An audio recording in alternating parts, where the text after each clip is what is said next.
all good, magic, mysticism, and earth medicine. Check us out by visiting www.magicandmedicine.blogspot.com.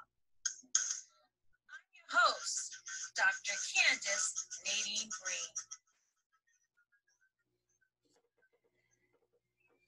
Hello, everyone, and welcome to another episode of It's All Good, Magic, Mysticism, and Earth Medicine. So today, we're going to be discussing Hoodoo candle magic.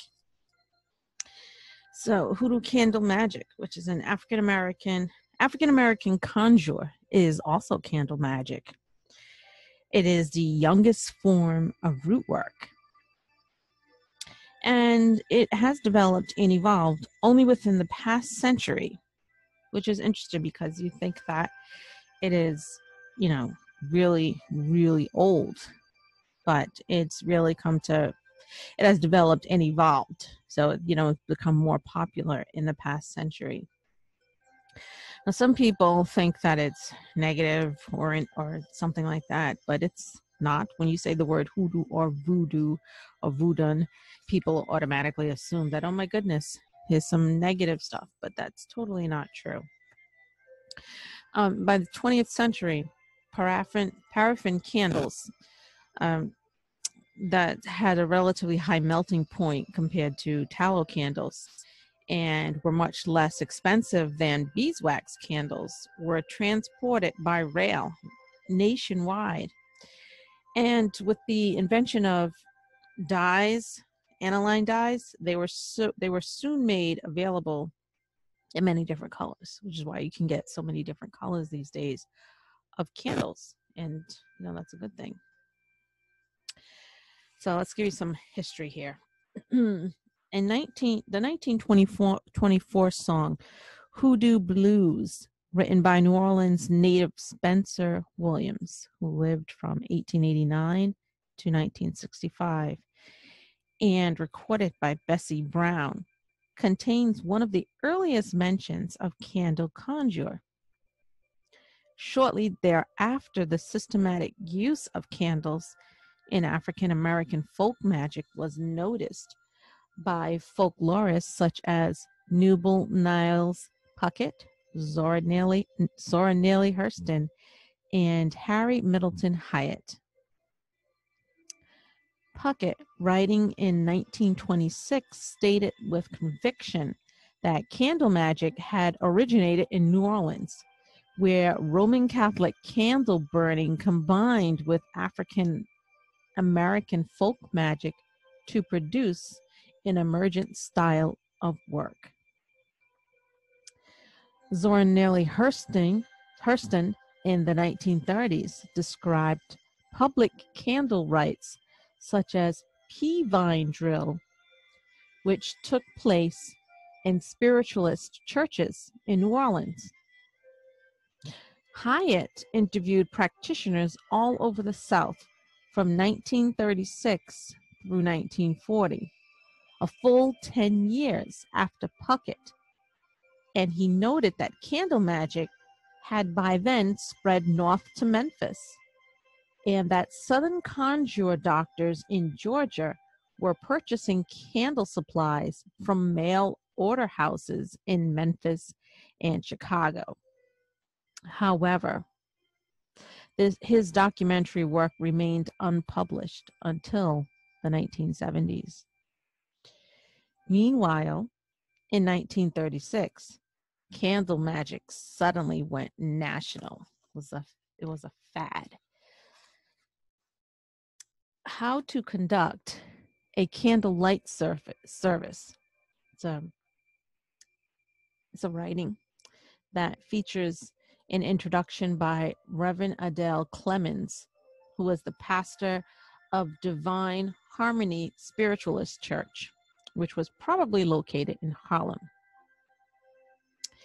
Indeed, the very existence of the Spiritualist Church movement and its interdenominational umbrella organizations such as the Colored Spiritualist Association of Churches, or the CSAC remains largely unknown outside of the African community and has not been celebrated by the wider religious world. This ignorance was self-imposed by European American observers.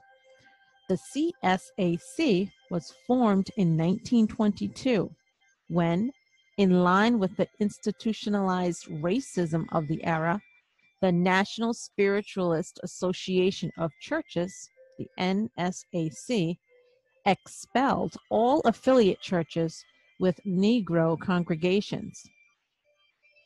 Later, when Harry Middleton Hyatt, a white Episcopalian minister, interviewed 1,600 Black root workers during the 1930s, he met several spiritualist mediums with candle ministries, including a pastor who described the quadrennial CSAC convocations. However, despite this evidence, Hyatt opined that spiritualist observances, including public candle services, were being held in private churches. Tantalizing glimpses of Black spiritualism during the era of Sidney Steiner and Reverend Adele Clemens can be found in Gordon Parks' 1942 photographs of St. Martin's Spiritualist Church in Washington, D.C., as well as in the 1937 March of Time feature, Harlem Black Magic. The latter is a racist and inaccurate news film, which nevertheless includes clear images of signage for a number of spiritualist churches in Harlem.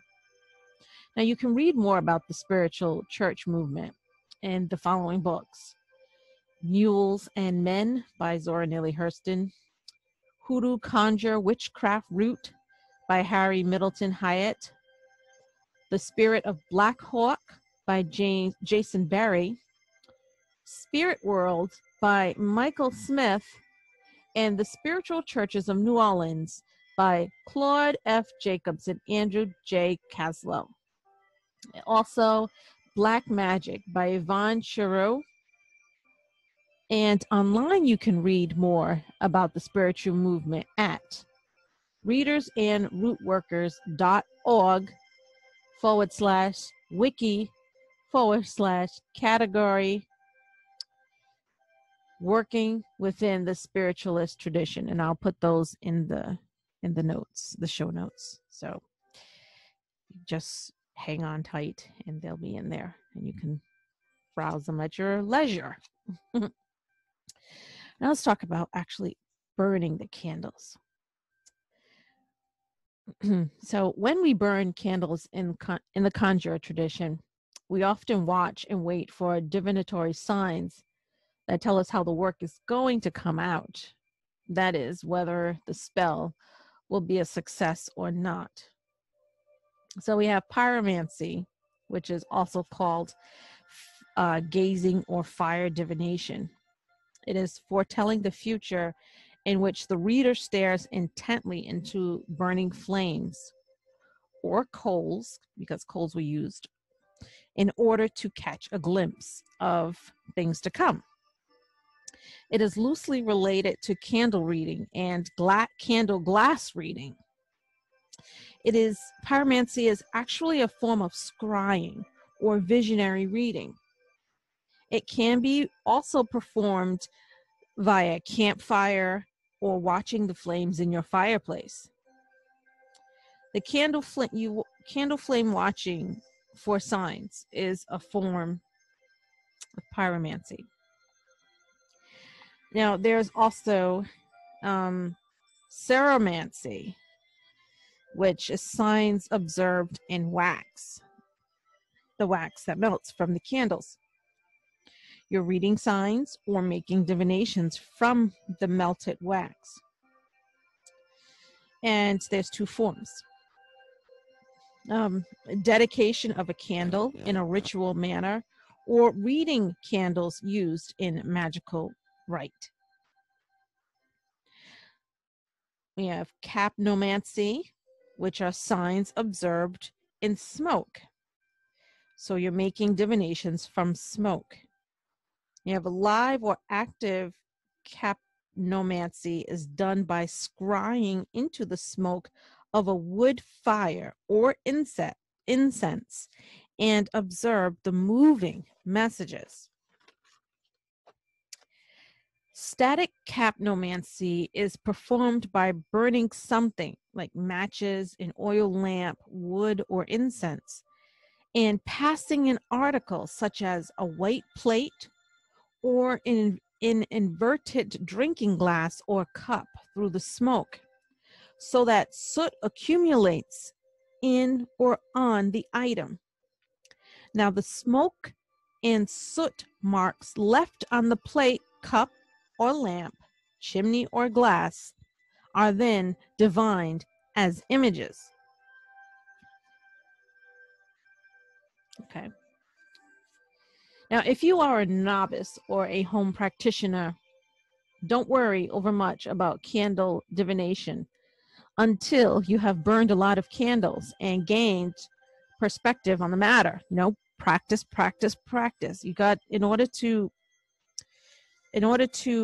perfect your craft or get it as close to perfection as possible, you need to practice. So don't get all worried when you haven't mastered it yet. Just practice, have fun. You know, get some candles, go to the Dollar Tree and get some of this stuff so you can not just spend all this money, especially during the coronavirus time, and practice. It is important for you to experience firsthand the fact that some candles are poorly made and will burn badly no matter what you do with them. Additionally, you will need to burn many candles in order to understand how the temperature in your rooms, the presence of wind or a draft, and other external factors may play a part in how the candles burn. Even 7-day candles. You want to practice. However, as a spiritual candle diviner, you can't just chalk up bad results to physics. The fact that a natural draft put your candle out, or the cat tipped it over, or it was badly made, does not obviate the fact that the candle going out was a bad sign. A sign is a message from spirit and or from the people for whom the candles were named. And the manner by which the sign was delivered is not as important as that message you saw and received. By integrating both the physics of the candle burning and the spiritual reality of omens, you should in time come to understand that the signs which appear during the burning of a candle do not reflect on your ability to do the work. That if your candle burns badly or goes out, you didn't botch up the spell, but rather you received a negative sign. Self-taught practitioners who burn their own candles at home may not be experienced enough to interpret candle divination signs. But although professional candle workers provide interpretations of the way that candle spell turned out, new practitioners rarely take the logical step of hiring root workers in order to learn how to interpret candles. You know, they get confused and anxious when they fail to grasp the subject at once. I don't necessarily advocate you go hire a root worker, but I do advocate you using your own interpretive skills, regardless of what I'm telling you in this, from this book here, says. What it says. So I think there's a lot of people out there who will gladly take your money to give you some highfalutin interpretation, for you to learn from them. And then there's plenty of others who, you know, you can find things in books, find things on YouTube if you want to help or to support your practice. You can be self-taught, because back in the day, before internet, a lot of people learned either by knowing someone who did it, or by trial and error, and using their own interpretation, by tapping into spirit. Anytime I do any type of divination, I tap into spirit, and I get the message through them, whether it's a crystal ball, whether it's tarot cards, whether it's just giving spirit messages. I always tap into spirit. I get my ancestors and my head spirit, my true head spirit, and I channel messages through them. They make the contact with the other spirits and channel the messages through me, and that's how I divine messages. I don't just, it's just like, some people, just like when someone has a tarot book that comes with their cards. Some people, they think they have to memorize the entire book. Let me tell you, I've not memorized any of those books, and I have several tarot decks. I mean, I love tarot decks, and I keep collecting them, and I have several of them, but I have not read any. Maybe if I've read some of the books, like the introduction where it gives the history and stuff, but I don't memorize it. I don't believe in memorize it. What I do is I intuit, and I tap into spirit. And when I touch the cards, because I only give, I do the past, present, future, and then I do the one card reading, like a message reading, and I touch the cards, and spirit speaks. And that's how I give my messages. I don't memorize books, because to me, that's not my gift. And this is how my gift works. So I think the same way on any form of divination. You should be able to utilize spirit, to tap into spirit. As I set up, I pray, and I call upon my ancestors and my Mammy Water spirit, because I'm a Mammy Water initiate. I'm initiated to the Mammy Water spirit, and I call everyone to be present, and I meditate before I begin, and then I begin. So that's how I do mine. But that's my suggestion. You don't have to take it from me. That's just what works for me. So, according to the Hoodoo Magic book here, how to ritually dispose. How do you get rid of candles after the spell? After you do a spell. So once you have conducted a divination on your candle, spell or wax remains, recycled any glass, and saved unused oils, herbs, powders, or incense for future use. It is time to dispose of the remnants of your rite. If you did a one-time spell, you can dispose of unused supplies with the remnants. Now here's a list of traditional disposals, which are symbolically related to the intention of the work. If the intention of the spell is good and it involves matters around your own home, wrap the materials in a cloth or paper packet and bury them in the yard. Never bury remains from negative spells in your own yard. I do that. I bury my spells when I bury my candles, when I make an offering at my altar, especially when I do 7-day candle spells. I bury the candle. I have a big garden, and I bury them in my garden. So one day, if I die and sell the house or something, die in the house, someone's going to dig it up and find all these candles. But that's okay. If the attention is not centered on matters close to home, or if you do not have a suitable yard, wrap the materials in a cloth or paper packet and throw them in running water over the left shoulder and walk away.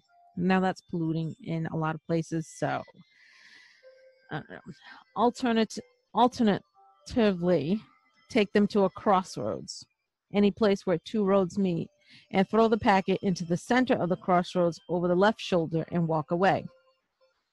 The crossroads can also be used for throwing out candle wax remains from a spell that does not personally involve you, or if the spell is negative, or influence removing. You know, I don't agree with polluting waters unless it's like, I know for one of my, sometimes I go to the water and I make my prayer to the mommy water spirits when I don't do it at home. And I'll leave an offering like breadcrumbs. Because why do I use breadcrumbs? Because I, leave the breadcrumbs and walk away. Because the birds and the fish and whatever, they'll eat it. I'm not, I only leave a little bit, and I make sure I use like a cheese grater and make sure they're really, really tiny so birds, fish can eat them instead of throwing like bottles and things into the water. I mean, to me, that's not being gentle with the earth.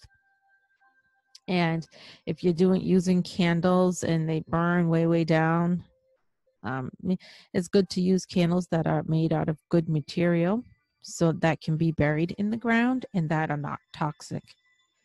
So we still have to care for our earth.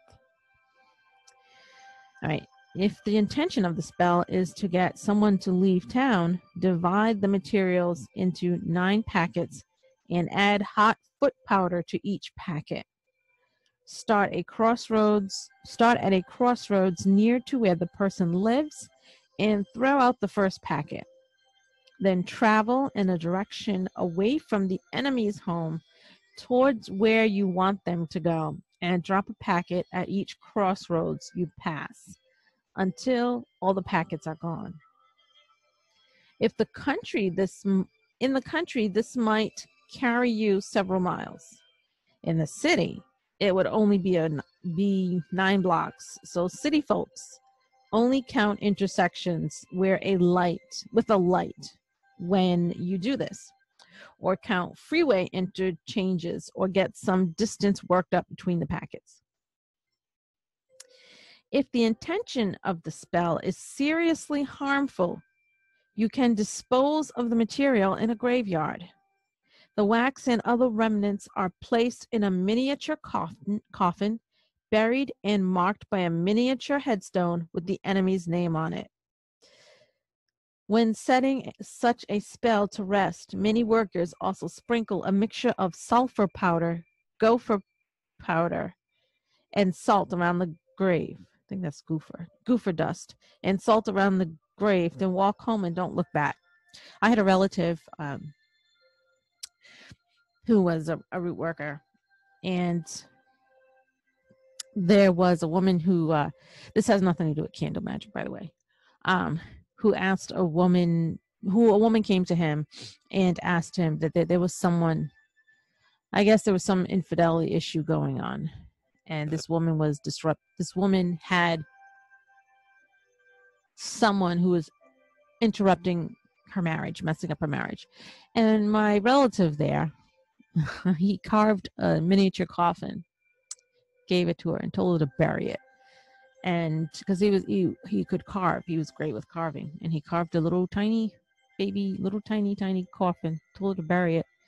And unfortunately, the woman who was messing up her marriage died suddenly. I mean, that's horrible, but I'm just telling you, it just reminded me of that when it said miniature coffins. So I guess if you want to do this, you should go to one of these, gift shops or Dollar Tree stores around Halloween, or order them on Amazon and get those tiny little coffins that they have. You can put candy in and use that. That's crazy, but you can use it. Lastly, in my opinion on all of this information that I've given you, some from the book and some from my notes, it is your magic. Remember, it's always your magic, and you must divine in accordance with your own path, your own technique, and your own interpretation. Yes, it's always great to seek examples from others, like via books, videos, podcasts, etc. But since the energy comes from you, it's channeled through you and it comes out of you. You are the creator of your own magic. So my advice is, don't get hooked on someone else's method. Don't seek answers. A lot of us, when we're new or when we're trying to learn something, we seek answers outside of ourselves, and you're not giving yourself enough credit. The magic is in you. All the answers are in you. Dig down deep. Call upon your ancestors to help you realize that magic that's within you. And with that, I'll end the show. And I'll have all that information for you in the show notes. So take care, magical people. Keep up your magic. Keep practicing. And stay well.